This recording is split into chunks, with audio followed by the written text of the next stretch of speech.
Hello, I'm Dave Benham, creator of the Venom plugin for VCV Rack. And this week I released a new version 2.13. And it has 5 new modules. And one of those modules is a slew limiter. And it can do pretty much anything you'd expect a slew limiter to do, but it has some extra special tricks up its sleeve to enable it to work as really well as an audio processor, as a kind of like a wave shaper. And I want to demonstrate those features. So if we take a look what we have here, we have a VCO unit, and it's outputting a square wave, and it's tuned to C4. There's no voltage coming to the volt per octave input, so it's a C4. And if I take that output and put that to the slew input, and then take the slew output and take a look at that, immediately we have a triangle. Now I can change the rise slew rate and the fall slew rate. It doesn't have to be a triangle, right? I can get these different. I can make it a trapezoid, but we want a triangle. And I have configured the slew module so that if you have a 10 volt peak to peak square wave coming in, and you've got the fast mode on, if it's a C4 square wave and you've got the fast mode on, the rise and fall are at their default noon positions. It's perfectly calibrated to turn the square wave into a triangle. Now, if I change the frequency, of course, it's no longer a square wave. It's no longer a triangle. If I lower, it's a trapezoid. And if I increase it, it's a triangle, but it's attenuating pretty drastically.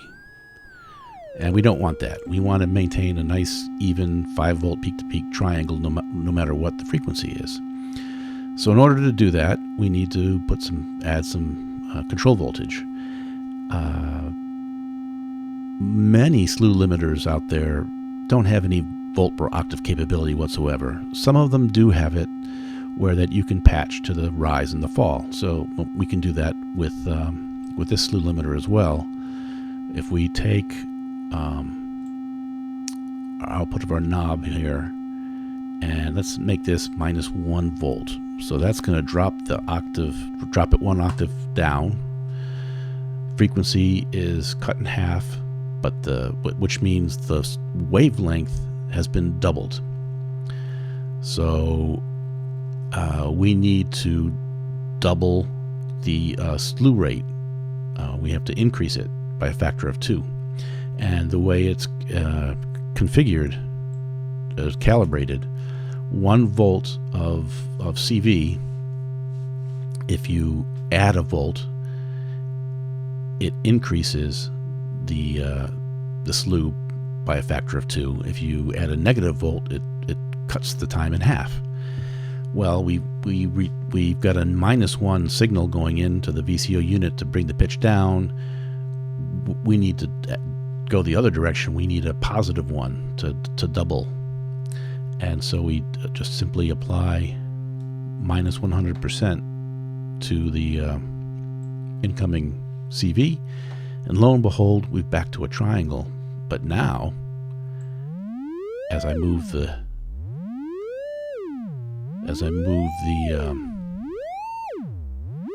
pitch, it keeps its triangle shape. And this works not just for VCOs, it also works for LFOs. If I change this VCO unit to be in LFO mode, notice it's 2 Hertz. Well, I take the slew limiter and take it out of fast mode. Now it's in LFO mode as well. And if I change the frequency, you can see that, yep, that works perfectly well to turn that into a triangle as well. So for LFO, without any CV, 2 Hertz turns that into a triangle. For audio frequency C4 in fast mode, it turns that into a triangle. All right. Let's play around with this frequency a bit. Well, before I do that, we can also shape the curve. Instead of being linear, we can make the rise and fall be curved. Make a nice sharp tooth. So let's look at what happens when I increase the frequency a lot. Oh, I'm sorry. We got to apply our... Actually, before I do that, all right, we've got our triangle that follows volt per octave, but I've used up my my CV inputs, and I want to apply a dynamic control voltage to change the shape, but I still want to be able to follow the shape as I change the pitch. Well, I don't have to use these inputs. I have something that's, I think, as far as I know, unique to Venom Slew Limiter. It's got a dedicated volt per octave input. So without any CV here, I still can maintain the shape. Okay, great. Now what happens if I really bring that frequency up high? Yikes. Some nasty aliasing. Well, as another feature in the slew limiter, I've got available oversampling. So let's turn that to, say, 4 times oversampling. And if we bring the pitch up, it's better. But we're still getting some aliasing in there. Well, let's try increasing the oversampling to 8.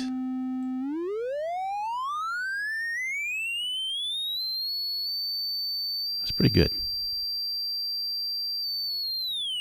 So we got the aliasing under control.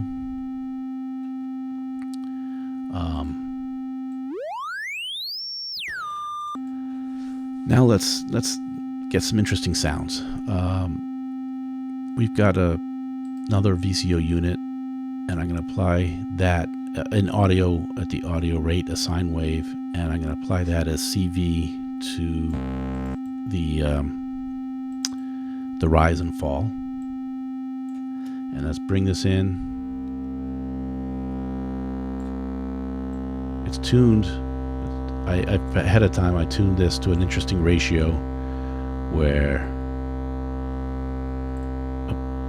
it's not perfectly the ratio is not perfect to point to, and that makes it a static wave. It has this subtle drift, which is really nice. It gives a nice motion to the sound. I prefer to have it kind of in opposite directions. So when the rise is slew is increasing, the fall is decreasing, and vice versa. Okay, that's one type of modulation I can do. We have also modulation for the curve. And I've got another VCO unit to a different frequency. Put that in there, and let's look at that. We got this nice wiggly curves going on here. But here again, I'd like to make them go in opposite directions. And if we look, I've got this set up. I got an offset applied to the VCO to make it a unipolar signal from 0 to 10 instead of -5 to +5. So if I just look at the left at the rise, I'm going to start linear, and then as I add positive CV, it moves it to the curve. For the fall, I want to go the opposite. I want to be start at the 100% curve, and then I need to invert that positive, apply negative voltage. So I need to invert the incoming CV to be able to bring it towards linear. And now they're going in opposite directions. As the rise is increasing its curvature, the fall is decreasing, and vice versa. And so let's bring in both types of modulation, and we've got this lovely moving sound. Remember we started with a square wave. We've got this, and as we change the pitch, it maintains the timbre, which is exactly what we want. All right, that's one thing, but that's not the only output we have with this oscillator. We also have gate outputs. It's also a slope detector. And so we've got a rise output, a rise gate that is high when the output of the slew is rising. And then we've got one where it's high when the output is falling. And lastly, we've got a gate output for when it's flat or not changing. This is always changing, so we're not going to look at that. Let's take a look at the rising and the fall signal. You can see they're unipolar. And they're kind of mirror images, and so it's actually got, they're out of phase, right? It gives it a nice stereo image, a subtle one, but it gives it a stereo image there. This is harsher than I want. Let me turn this down here. This is a bit harsher than what I want. I want to mellow this out a bit. I could apply a low pass filter, but another option is to just apply another slew. So I want to process both of these signals with a single slew limiter. And this is polyphonic, so I can do that. So what I can do is I can take the rising output and to one merge input, and take the fall to the second merge input, and create a polyphonic signal and pass that into the input. Oh, remember I said, I keep on doing that. All right, I grabbed the wrong thing. There we go. Take the fall. I want to make this a bipolar signal, so I'm going to also add a negative 5 volts to each of these inputs to make it bipolar. So we're passing that polyphonic signal into a second slew, and then take that output, bring it to a split, and take the rising from the channel 1 and the falling gate from channel 2, and you can see that it's much smoother, much mellower. Let's go disable the second slew. That's what we started with. Apply the slew. I've pre-configured it. It's not. It's allowing it to change quicker, right? It's not slewing it as much, and we've got this nice effect.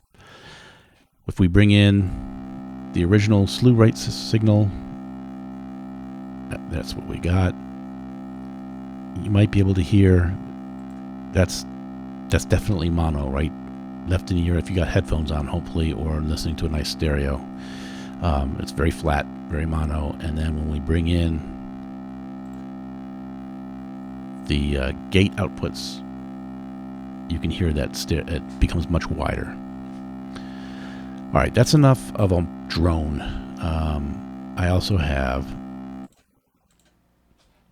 a sequencer running, and I can take the gate output of that sequencer and patch that into another new module, the AD-ASR envelope generator. And it's got a trigger input, which will generate an attack decay envelope, and it's got a gate input that will create an attack sustain release envelope, and I will use the gate. And we'll take the envelope output from there and patch that into the mix level, VCA. And lastly, we'll take the control voltage from the sequencer, the volt per octave control voltage, and patch that to all the other oscillators and everything else. And let's turn this back on and see what we got. And let's quantize this. Bring it up a pitch a little bit.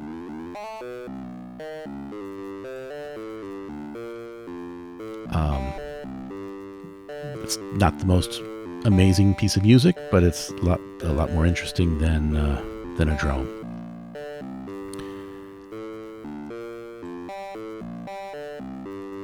So we can also let's apply some reverb.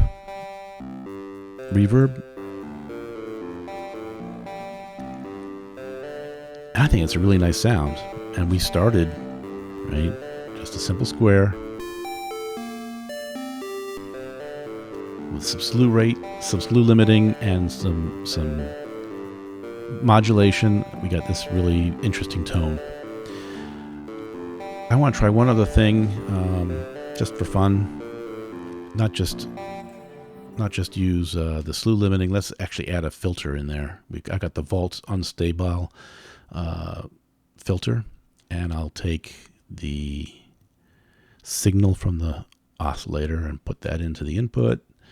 Take the low pass filter output, and let's make this blue because that's what the color of the oscilloscope is.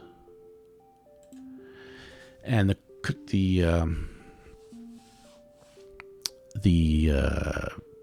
very low signal because the cutoff is so low, and I can bring it up, but it's kind of boring. Let's bring it back down. I can take the same control voltage that I was using to modulate the slew rise and fall.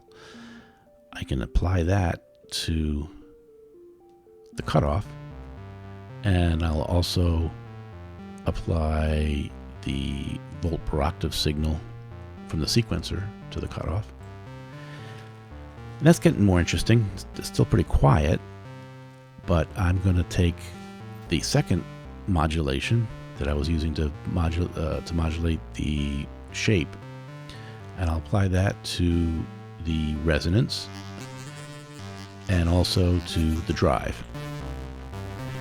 And now we've got a nice deep modulated sound. It's different than the others, and if we bring them in, that's a really rich sound coming from a simple square wave. So that's what I got. I think there's a lot of potential with the slew limiter for processing audio signals and getting some really nice results. So I'll let this play out, and until the next video, goodbye.